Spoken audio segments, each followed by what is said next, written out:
Dakman Productions, and welcome to Conahave Rail. In this video, we'll be doing an unboxing and review of the brand new Lionel 60-foot boxcars that were in the last Lionel catalog. With that being said, these did come up for a short review on a new YouTube channel by the name of Henning's Trains, and they do a show called the Train Shop Weekly series. And what they do is, as trains come into their hobby store, they'll do a short review of them and what's new and what came in the store and how they are. Show them off a little bit. So Henning's has already did a small review on them. But they took one out of the box and they showed it, and they did explain at that time these do have the Lionel milk car trucks on them. So with all the bad publicity I've seen on the Lionel milk car trucks, I'm not gonna lie, I was a little disappointed in seeing that.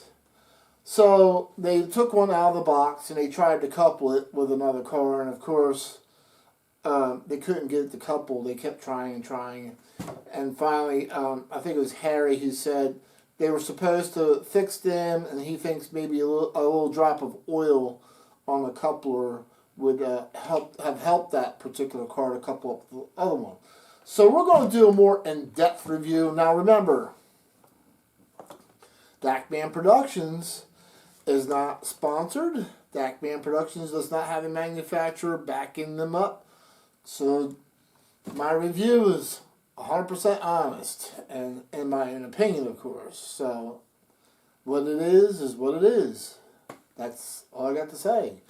It will be 100% honest. I'll be open-minded about this, even though I know they have the milk cart trucks. We're going to put them to the test. We'll put them through the paces. And I'll discuss the good, the bad, and the ugly. So let's get to it. And I know what everybody's thinking. They're like, Dakman, didn't you just say in your Atlas O video you dumped off a lot of your Lionel for Atlas O? Yeah, I did. But Atlas has not made what's in this box yet. So Lionel did. And I really want these cars. I bought the Lionel version. Who knows, maybe Atlas might do their own version later on. You never know. Then again, they may never. But in the meantime, I wanted these particular cars. So, we'll open them up. And like I said, the good and the bad and the ugly. Do a review. So, first up, oh yeah, beautiful, beautiful job. So I'm already liking the graphics. Lionel did an excellent job. And so, I don't know if you guys know or not, but I'm looking up there because I'm looking at my 89-foot auto rack train. But I have the DT and I 89-foot boxcars made by Lionel. Well, they did these. Ooh, look at that. Isn't that cool? DT and I 60-foot auto parts boxcar. I mean, I just love the DTI paint schemes. The bright colors with the bright door. I mean, it's beautiful. I love it. Let's see what else we got here. Oh, yeah. So, next we have we'll take this out of the box.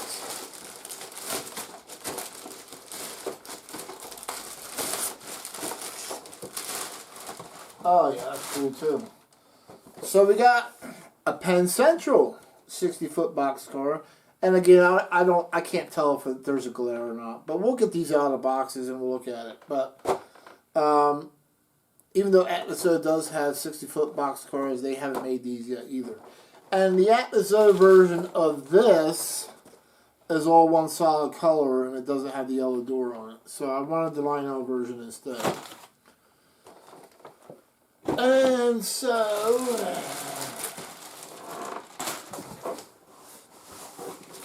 I'll pull this out.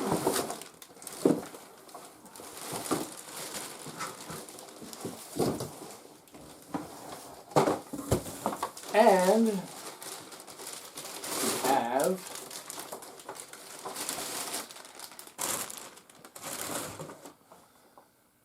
the Penn Central, another road number in the Penn Central. So we'll get these out and we'll take a look at them. Alright?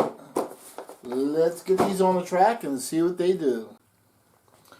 Okay, to see exactly what has changed, we're going to compare it against an older Lionel 60-foot box car that was made about 4 or 5 years ago. And that would be this Conrail one. So the Conrail one is the older run, and the Penn Central is the new run. Now looking at the body and the details and stuff, everything looks the same. But the problem is going to lie in the trucks. So we're going to take a better detailed look at the truck. Okay, so here we go. The Lionel 60-foot Conrail boxcar, the older run. The Penn Central, newly released, right out of the Lionel catalog. Basically both the same boxcar, with the exception of the trucks. I can tell you at this point in time, just by looking at the new Lionel Penn Central boxcar, I love the graphics, I love the boxcar. The trucks need to go. They're horrible looking already. So, like I said, I'm going to do to get back the good, the bad, and the ugly. And I'll explain why I'm saying I don't like the trucks, personally. So here we have the Lionel Conrail version. Now you'll notice that the Lionel Conrail version, the coupler swivels independently in the truck itself.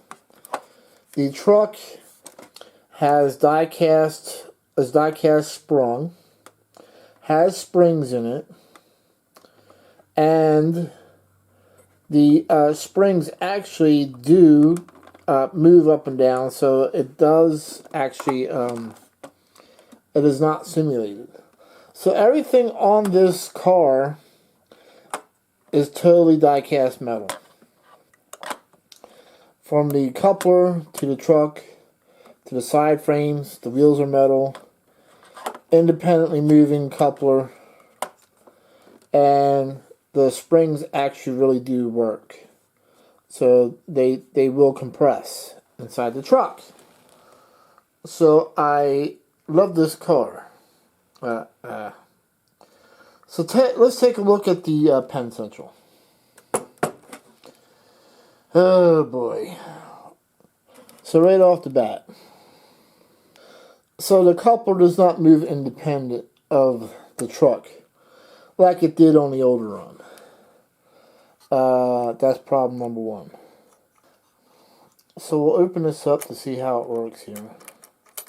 So as you see, I'm releasing the coupler, but it is not opening.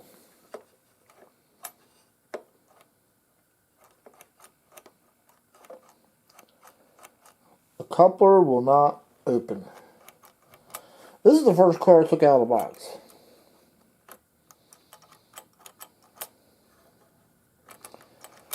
So that's disappointing already. I'm trying to, there we go. Oh, I don't like that.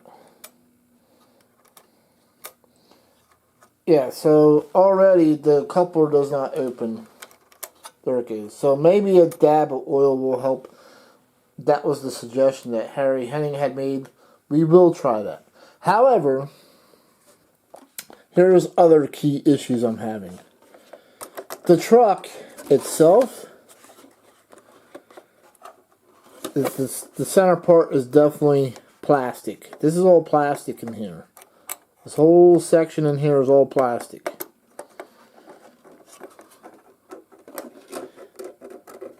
It does seem to have the die-cast frames on it, but looking at the frame, I can tell that it's not exactly the same metal that they used on the older run. So let's do a side-by-side comparison here.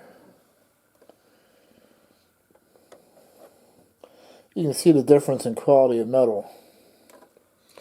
Hopefully this doesn't suffer from zinc rot. It does have springs in there, but they don't do anything. They're just simulated. They just sit in there. It does seem to have the rotating wheel bearing caps.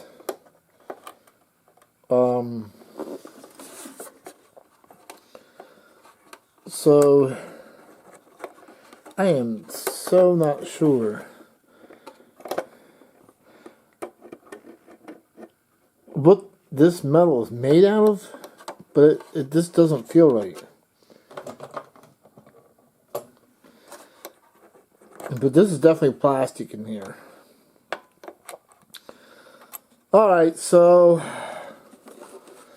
let's go ahead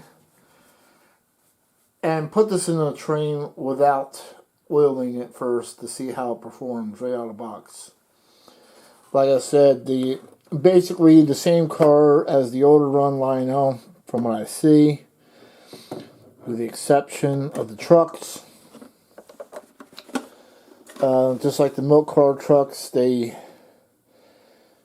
seem to be already problematic. But it's a cool car. You know, it's got the grates on it, the hand wheel. I mean, it's a scale-sized car. It's well detailed. Very comparable to Atlas O as far as details and graphics. I just wish it had these trucks on it instead. But let's be open-minded and put this on the track. So before we go, I know I said earlier, they're both the same box car, but I tried to pack them up and they wouldn't go back in their boxes. And I'm struggling to figure out why one fits and not the other one. But come to find out, they are different from each other. So they must be specific to the time period and the road name. So here's one difference. You'll notice that this box car, the DT&I, has a roof walk on it, and the Penn Central does not. Also, the DT&I has a grate on top of the roof, and the Penn Central does not. And these are both out of the same catalog, the Lionel catalog, the latest one. So they are indeed two different box cars. Sorry for the confusion, but the biggest difference I noticed is the end details. Let's take a closer look at that. So you'll notice that the Penn Central has the brake wheel down at the bottom, and the steps only go up so far, and that's to reach the brake wheel. However, the DT&I has the brake wheel at the top, with a ladder that goes way at the top so you can actually spin the wheel. So even though these are both out of the same catalog, they are differently detailed. And without going back and researching, I'm not sure, but I'm going to guess and assume that they're specific and detailed to the railroad and the time period that they were in service. And I'm sure my friend Ravenhawk 6910 could do a much better review on these than I could, because he's good with facts like these. But I did want to point out these two differences here between the DT&I and the Penn Central. Alright, so we're going to try and hook this Lionel 60-foot boxcar up to this train here. And let's see.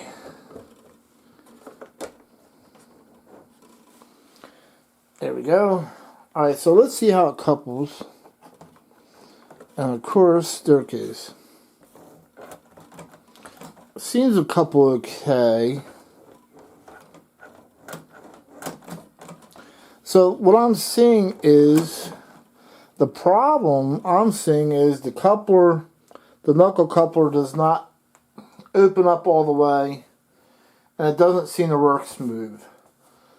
So that's why you get the random, sometimes it couples, sometimes it doesn't. I'm going to go ahead and take Carrie Henning's suggestion and lube up the coupler with oil, because they are sticky. They don't operate smooth. They don't open up all the way. They don't couple right away. So I think he's right about the metal, not sliding in the coupler, not sliding correctly. So when you go to oil your trains, you don't want to use a 3-in-1 oil. You want to use, because 3-in-1 oil will eventually eat the plastic. So you want to be very careful. There we go. I think he hit the nail right on. Oh, what happened here? There we go.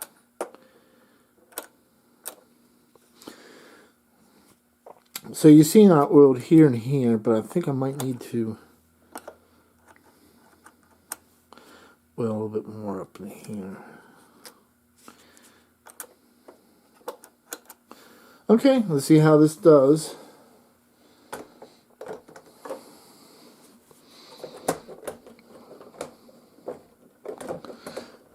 Okay. There we go. So there we go. We'll get a little closer look at what's going on here. He said that they fixed these milk car couplers, so we'll see. Okay. So the oil seems to have done the trick. Yeah. So Harry Henning's advice, as far as that, was pretty much spot on.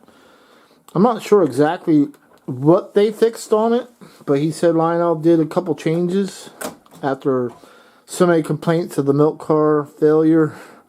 What they changed he didn't mention during the show, but the oil did the trick. So we're going to go ahead and oil up the other side, same way I did here.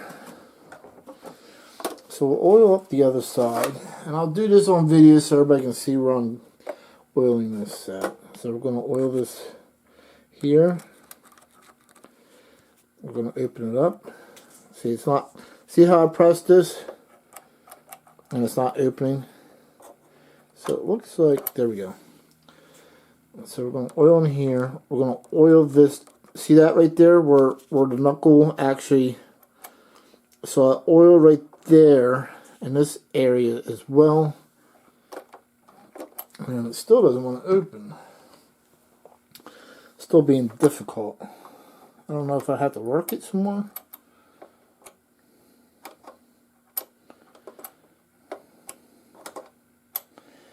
And it's not very cooperative, that's for sure. See that? It still doesn't want to open. Even with oil on it. Let me go to the top part of it.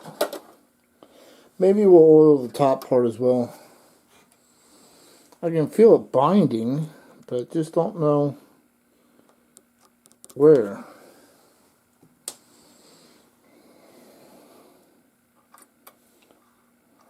Okay. There we go. So that did the trick. Alright, so I had to oil the top part as well. So what I did to make it work better is I oiled on top of this. So you got to oil the top and the bottom. I'm going to go back and do the other one so you guys can see it. So I did oil right here,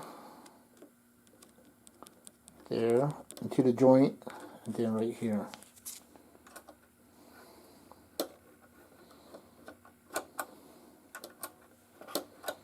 Alright, so oiling did the trick of making it work better. I know what everybody's thinking, you know, is this really something you should have to do with a brand new car? No, it's not something I think you should have to do with a brand new car. But, like I said, I'm trying to be open-minded and giving this thing the best shot I can give for a 100% honest review.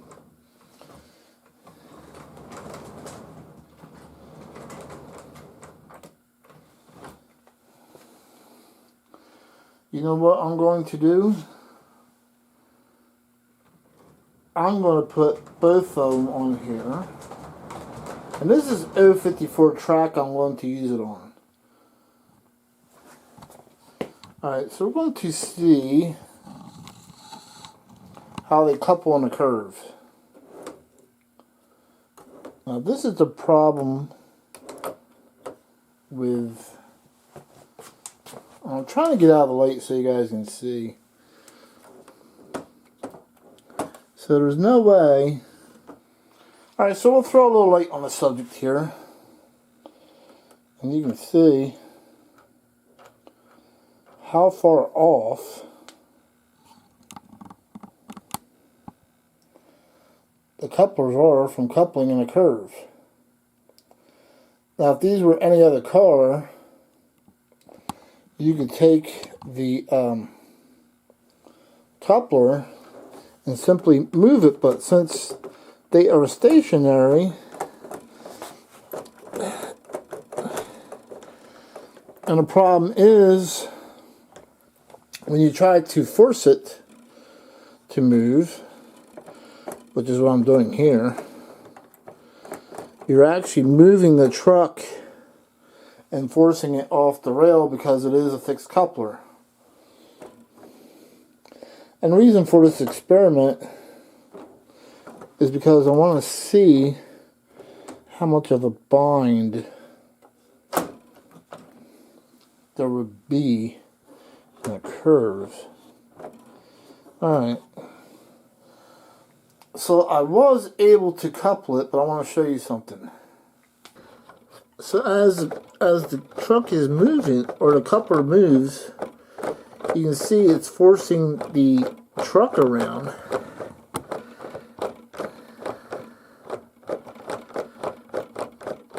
And there seems to be quite a bit of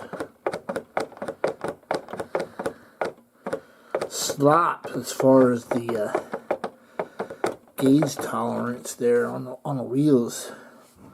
So maybe that's how they got around it. I don't know, but alright, so we're going to go ahead and run this on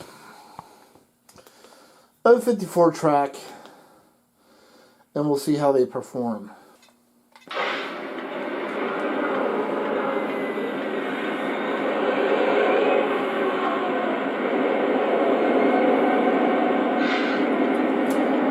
So pull them up forward here. We'll lower the volume of I lower the volume of the locomotives so I don't have to talk over them. So we're pulling this train forward. Now the biggest complaint I've heard and read of the milk car trucks is the fact that they derail when trying to push them backwards. So I have an 054 horseshoe curve. Let's see how it performs. We'll put them to the test. So we'll put her in reverse. Like I said, we'll put these things through the ringer here as far as testing them. We'll I'll back him up here. Trying to get past my, sorry about this, not doing too well as far as the camera.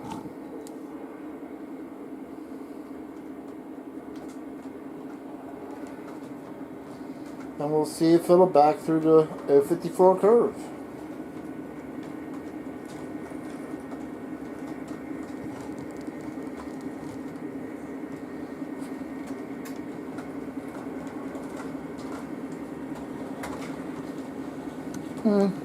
So far, so good.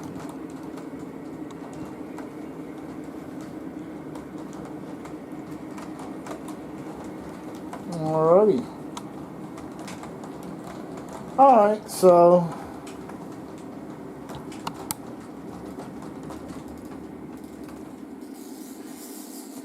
like I said, I'm trying to be as open-minded and honest as possible about this review. And also remember, just because I'm experiencing something doesn't necessarily you will. But at this point in time, I'm going to say that it looks like Lionel did fix issues with the milk cart trucks, as Henning mentioned. He said that I forget who it was from Lionel, took the milk cars and worked with them, trying to figure out how to improve the trucks that they came out with. Why they put plastic in them, I don't know. Maybe it's a cost saving thing. Maybe metal is hard. I don't know. But I'd rather have metal myself. Alright, let's hold that here.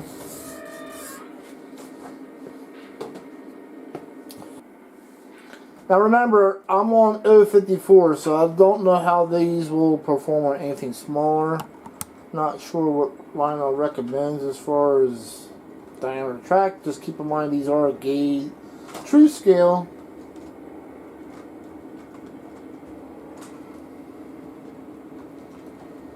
And, you know, I'm trying to be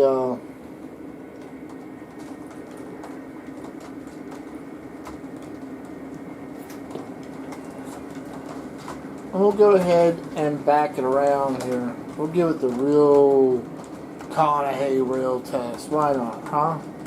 Let's go for the gusto. Gotta have a true test, right? So we're going to keep on going. Keep on moving it.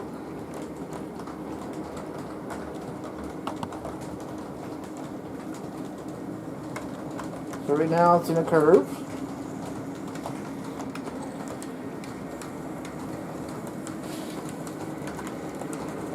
Once again, it's an 054.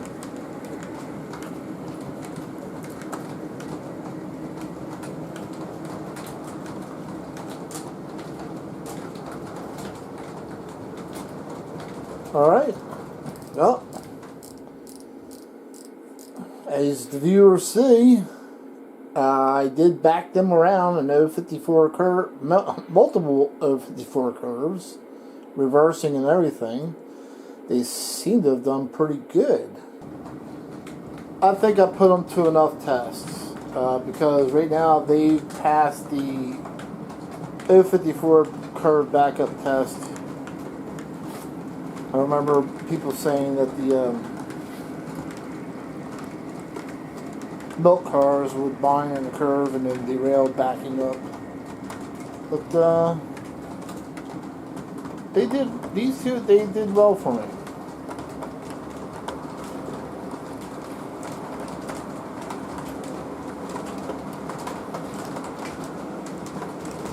So we'll pull them up here.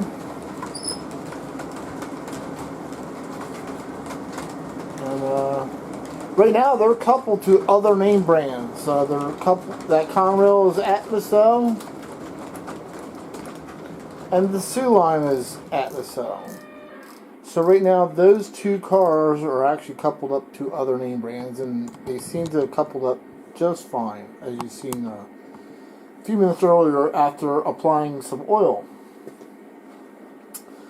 All right. So the conclusion is, The cars are beautiful, well done. Graphics, I just absolutely love the Penn Central and the DT&I paint schemes. Bar none, great details. The details are very comparable to Atlas, so happy about that part of it.